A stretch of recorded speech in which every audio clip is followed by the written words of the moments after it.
Let's finally talk about Mikasa's memory manipulation plot hole. I already made a video on this, but I'm going to add more elaboration. Chapter 64, Rodrice tells Historia. So its power reached into our hearts and altered humanity's memories. A handful of bloodlines were unaffected. I have to explain this because people actually try to argue with semantics. When Rice says that its power reached into our hearts, he is referring to the founding titan powers being used, and that this power was used to alter humanity's memories. However, when Rice says a handful of bloodlines were unaffected, this could either mean that those bloodlines were unaffected by the founding titan power or unaffected by memory manipulation. Let me repeat, after reading this dialogue, are those handful of bloodlines unaffected by the founding titan, or were they just unaffected by the memory manipulation? Ending defenders argue the former, because the latter is impossible, because the story kept repeating that Ackermans are not able to have their memories manipulated. Chapter 65, Grandpa Ackerman tells Kenny Ackerman about the King of the Walls, leading to a discussion about the minority bloodlines. Page 3. Didn't the Ackermans used to be a warrior family close to the crown? What do we do to make the monarchy hate us this much? Page 4. The monarchy doesn't hate the Ackerman family. They fear us because he can't control us.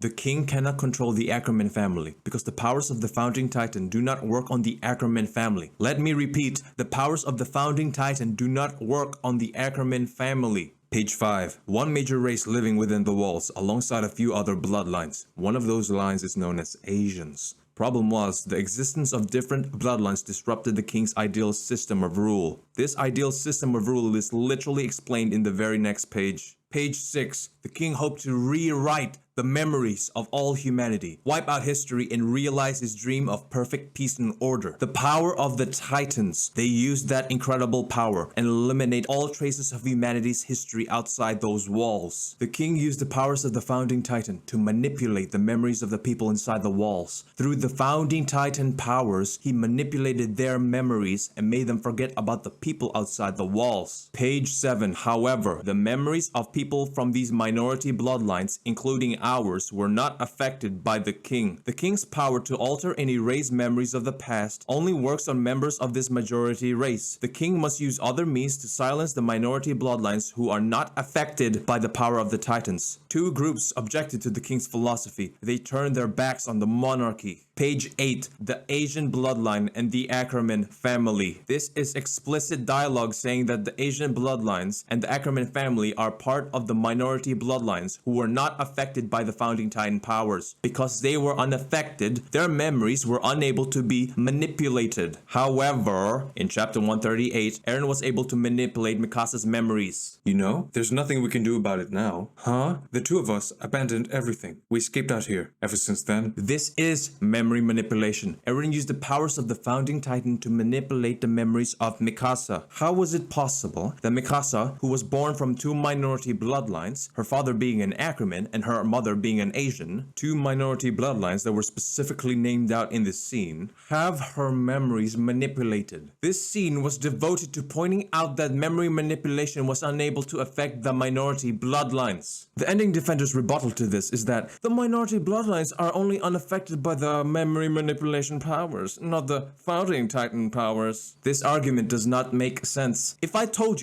established the fact that I am completely unaffected by Superman's powers, are you still going to try to argue whether I am unaffected by Superman's heat vision? Heat vision is part of Superman's powers. Are you going to argue whether I'm unaffected by Superman's freeze breath? Freeze breath is part of Superman's powers. Are you going to argue whether I am unaffected by Superman's super strength? Super strength is part of Superman's powers. The founding titan powers do not work on the minority bloodlines. The founding titan powers, which include the memory manipulation powers. The other powers of the founding titan that do not work on Ackermans include Chapter 108, being able to inherit and use one of the 9 titan shifting powers. We can see why in Chapter 122. The founder Ymir is the one to create the titans. Since the founder's powers do not work on Ackermans, they can't have their titans created by the founder. Confirmed in Chapter 138, when the gas that turned everyone into titans did not work on Levi Ackerman because he is an Ackerman, a minority bloodline. He literally explicitly states in page 17,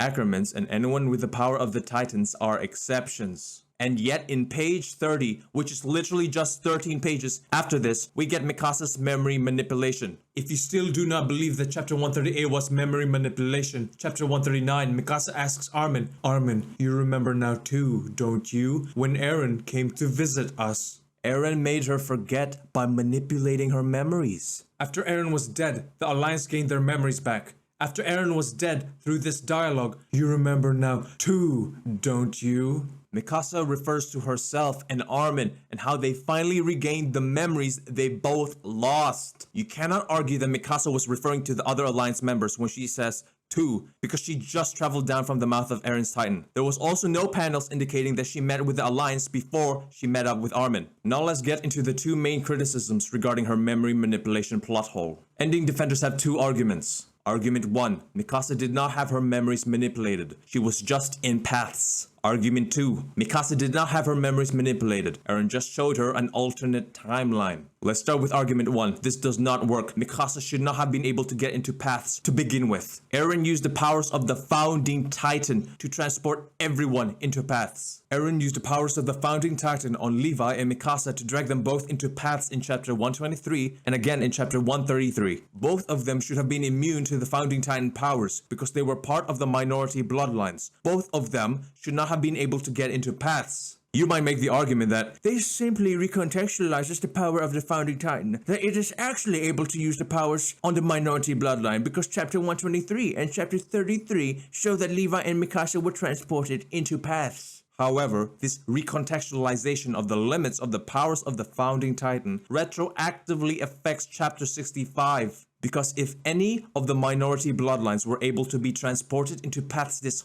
whole time, why did they suffer a violent persecution by the king in an attempt to silence them? Why didn't the king just trap all the minority bloodlines into paths and leave them there? You might argue that it's because the flow of time is instantaneous in paths. Chapter 120. Eren and Zeke enter paths the moment they touch. Chapter 122. And they leave paths right after they touch. Chapter 120. Despite spending countless time in the paths dimension. Chapter 33. The Alliance enter paths and leave it immediately afterwards. It was like nothing even happened. However, Isayama forgot about this detail by how he wrote Armin in paths in chapter 135, 136, and 137. Chapter 135, Armin was captured. However, while Armin was in the mouth of a Titan who was currently moving towards Eren's ass, the entire Alliance were still fighting. They were still fighting. Why is this point important? Because chapter 135, Armin was inside paths. He was transported into paths by Ymir after she ate him, and yet everything else was still happening in real time. The moment he went into paths, the outside world should have stopped completely. Chapter 136, they are still fighting. They are trying to rescue Armin while Armin is still stuck in paths. Chapter 137, Armin admits this himself, that while he's in paths, his friends are still fighting. That same chapter, Armin gets out of paths only after Mikasa was able to rescue him. Basically, Isayama changed how time worked in paths in the final last chapters. Armin goes into paths in chapter 135 and has a chat with Zeke for several minutes shown in chapter 137. While he is having this chat in paths, the Alliance are trying to save him. Chapter 137, Armin gets out of paths after his conversation with Zeke and after Mikasa freed him from the Titan's mouth. This is wrong. Armin should have gone out of paths the moment he entered paths in chapter 135. Just as how Eren and Zeke got out of paths the moment they entered paths, despite spending countless years there. And now since Isayama changed how the time in paths worked, chapter 65, the king should have been able to trap the minority bloodlines in paths and have them stay there until their real bodies died, since the new path logic means that time continues while they are in paths. If you still don't understand what I mean, just watch the anime adaptation of these chapters. So obvious. Armin talking to Zeke while everyone outside are still trying to rescue him when they should all be frozen in time. Now the second argument also doesn't work. You mean to tell me that Eren used the Founding Titan's powers on Mikasa and Ackerman in order to show her these alternate timeline memories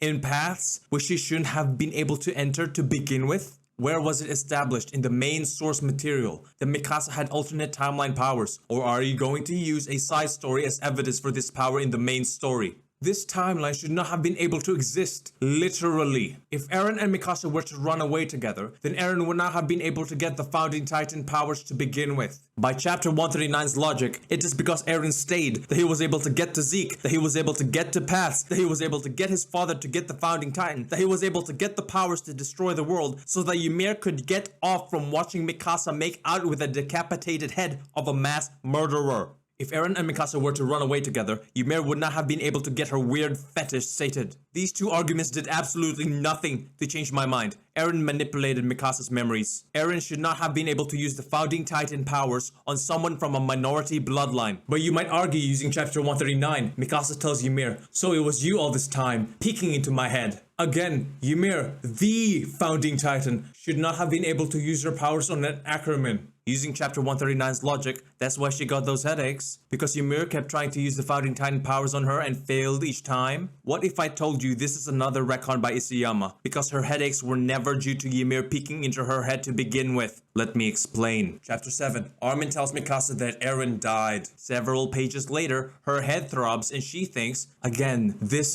I lost my family again. If we go by the logic, the Ymir was looking into her head because she wants to know if she is able to kill Eren. Why is Mikasa getting a headache now? The current knowledge that Mikasa has in this moment is that Eren is dead. Is Ymir wondering whether Mikasa would go find Eren in the belly of Santa Claus, kill his already dead corpse, and make out with it? Wrong. The original interpretation was that her headaches were due to her trauma of losing her family. Chapter 83. When Eren is crying over Armin's body, Mikasa gets another headache. Her head throbs. Is Ymir trying to look into Mikasa's mind to see if Mikasa would kill Eren in this moment? Or could the interpretation of her headache here be because she was going to lose Armin? Mikasa gets a headache because she was going to lose another one of her family, which goes in line with her dialogue and headache back in chapter 7. Again.